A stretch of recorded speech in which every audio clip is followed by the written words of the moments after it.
Ooh, got a package in the mail a few days ago. I've opened it, yeah. But look who it's from. Daniel Winkler of Winkler Knives and Winkler Knives II. It's another one, and I'll bet 99% of you haven't even seen a picture of this knife.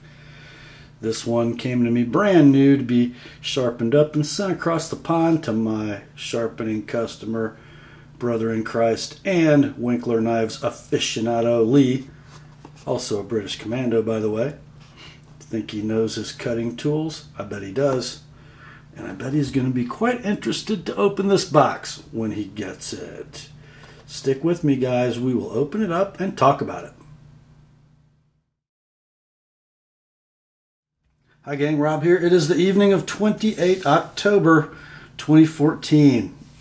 And yes, I was pretty interested to get this box in the mail. You guys refer to my previous video on the Winkler Knives II fixed blade knife that I received and sharpened for Lee, and you can learn a little bit of history of Winkler Knives and Winkler Knives II. No fixed blade in this box, don't suspect. We got a little koozie. Been there and back, Winkler Knives II, www.winklernivescom. And the same thing on the other side. Interesting little piece of swag. And then we got this little box with a little paper. And what do we have in here in its little nest? We have a folder from Dan Winkler.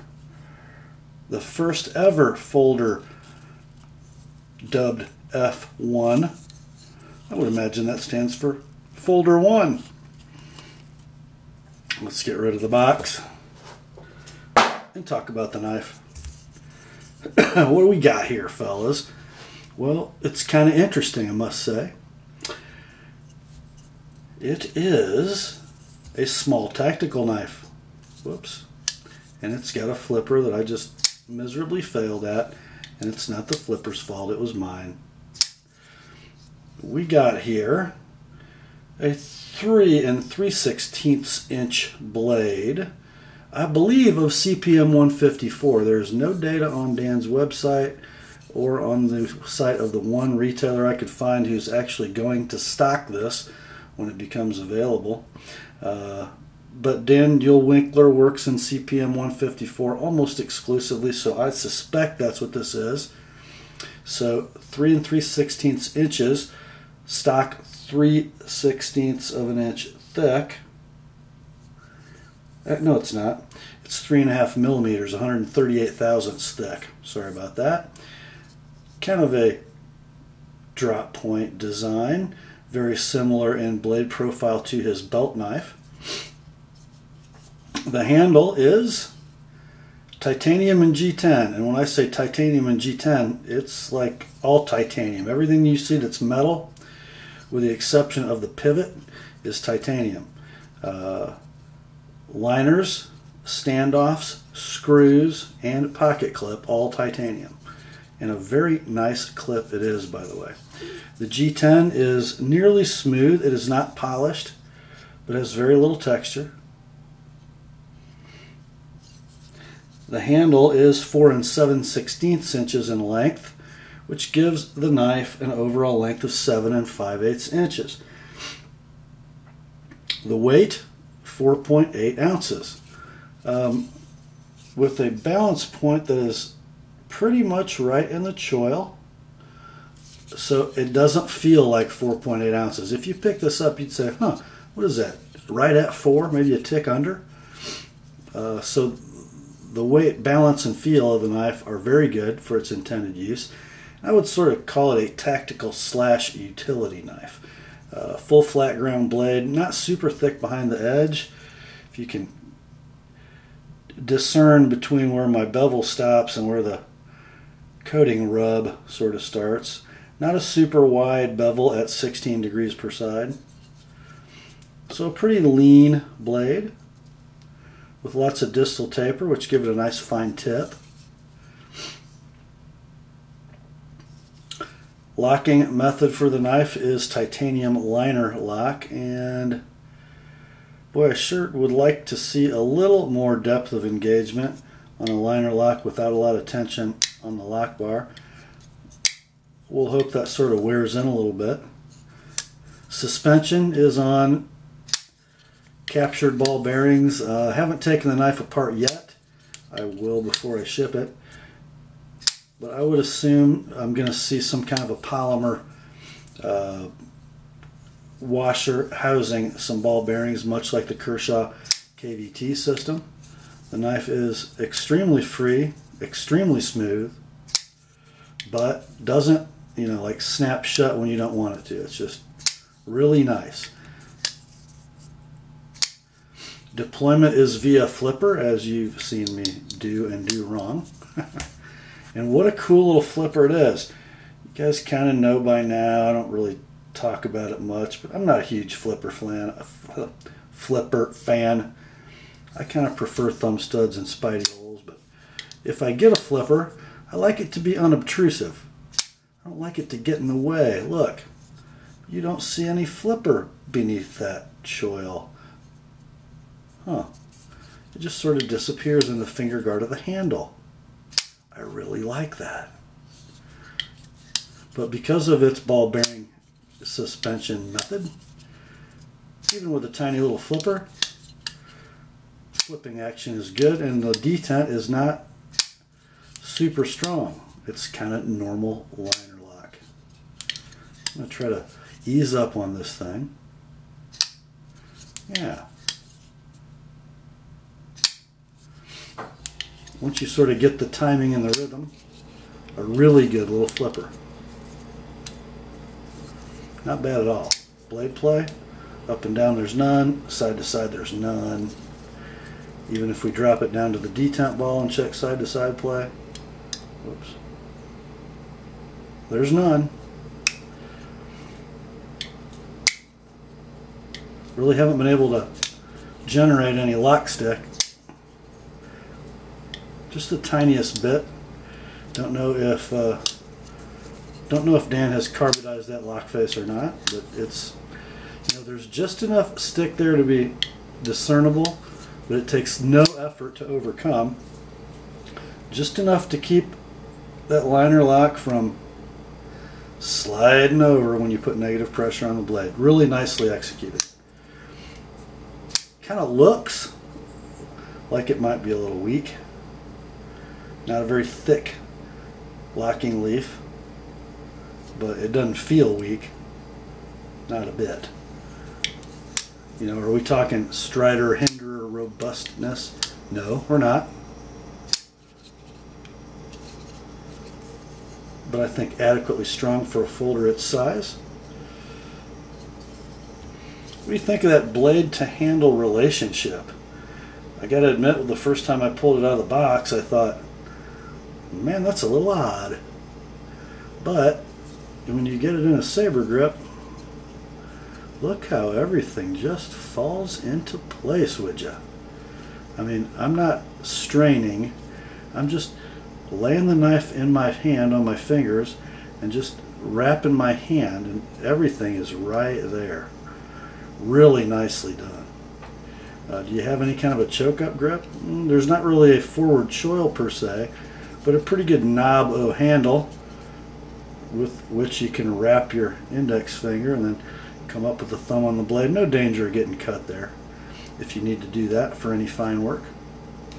What if you pinch it? Can I come up? Yeah, I can come all the way up with my middle finger for opening boxes. Nice broad blade to get a thumb and index finger pinch. Let's take a look at that hammer grip.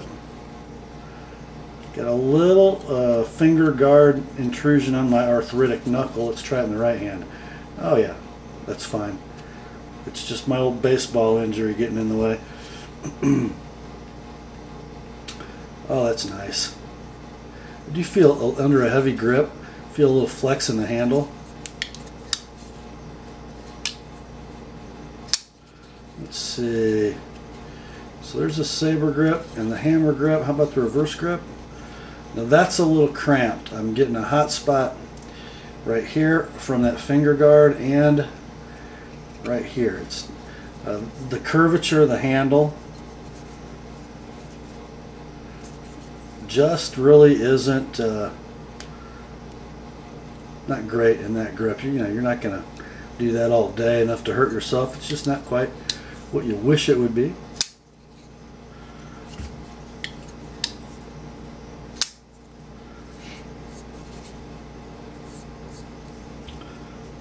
Look at that pivot. Kind of tiny. Just takes a little T8, and I don't know if we can shine some light through here. Let you see.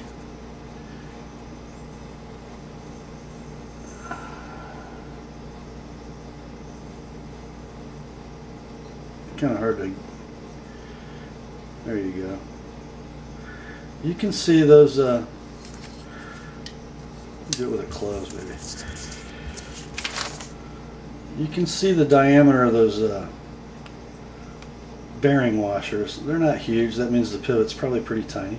Again, not a super overbuilt knife, just a great little cutter, great little utility knife. Let's take some macros and we'll look at fit and finish here.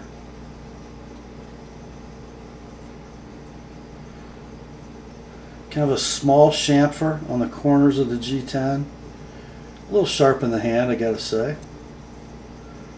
Don't know what coating Dan used on this knife and pocket clip. It's sort of a some sort of a black oxide, it acts like. And you know, it's going to show little rubs, like the pocket clip came with some rubs right here on this peak. But you know, that's how a black oxide coating is going to look. It's sort of almost acid stonewash looking, kind of cool. As we go around the knife,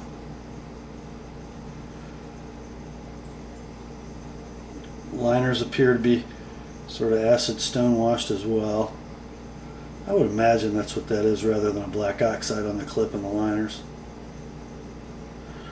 Just not much data I can report to you on this one.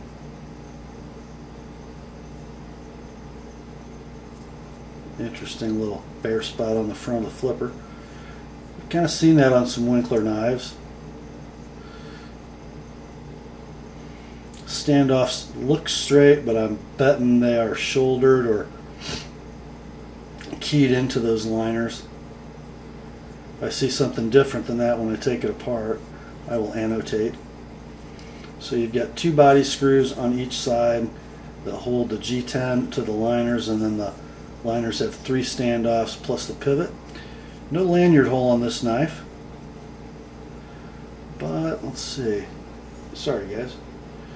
You could easily wrap a lanyard around that last standoff and still stay out of the path of the blade. Quite a bit of room there. The knives are signed on the spine. There you go, Winkler Knives II. Deeply engraved, pretty cool. Now let's get to the rub on this knife. The rub is, as I said, it doesn't show up on Daniel Winkler's website yet.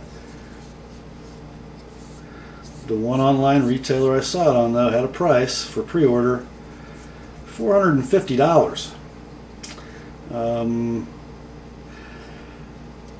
Yeah, $450. Let's take a look at a couple just little issues I saw. Blade centering, and I studied this blade centering for quite a while. It's off a little bit to the lock side. That's me pushing it over with my thumb. I don't know that that's ever going to get there. It's off quite a ways, and it appears to be the grind. The blade just has a very subtle curve in it almost. Not horrible, but it's a $450 knife. The grinds were well done, I have to say. If you notice, the bevel width side to side is really close, and I didn't have to work to do that. I took roughly the same number of passes on both sides of the knife. I did have to, as I usually do, the knife comes with a sharpening notch, and it just wasn't big enough. I had to removed just a little material from the base of the edge so I could achieve good, straight, sharp cutting edge all the way to the back. It wasn't much either. I mean, I'm talking less than a 1/16 of an inch of material. I could have left it alone, but it would have looked bad at the base of the edge where it meets that notch. It would have had a big old bell-bottom flare. That's not attractive, and usually it causes a corresponding low spot or a recurve about right here, and that's really where you don't want a dull spot in your knife. So, well, I think it's CPM 154. Let's see if it cuts like CPM 154 when it's sharp. Oh my! Silent killer. Love that steel. Love it. Makes a mess on my leather. But yeah, back to the price. I think you have to, and there, you know, there's kind of a brotherhood, a fellowship of Winkler Knives aficionados, and most of them apparently do what Lee does for a living. They're service guys. They're elite service guys who can afford to spend $450 on a slightly over 3-inch folding tactical utility knife and feel good about it. And they have a mystique. They have an aura about them. Now, is this knife better than a Strider SNG? I guess I would say build quality is about the same. Is it built as strongly with its small ball bearing pivot and internal stop pin? No, you know, it's way different than the big huge Strider pivot on the bronze washers with the large external lug dual stop pins mounted in the blade. I mean, it's a stronger knife. But you know what? You'll be the only guy at your shooting range that has one of these if you pick one up, I'll guarantee you. And the saber grip ergos and the hammer grip ergos are so good. Just a great little utility blade. We'll see how they hold up. Lee, if you know more about this knife than I've been able to share from your communication with Daniel Winkler, please help us out in the comments and keep us posted over time. Let us know how this thing does. I know you will use it and put it through its paces. Thought the rest of you guys would love to see this because it's so new and so different, isn't it? Grace to you and peace, my friends, from God our Father and the Lord Jesus Christ, and remember the Word and Lee's Winkler Knives II F-1 are sharp.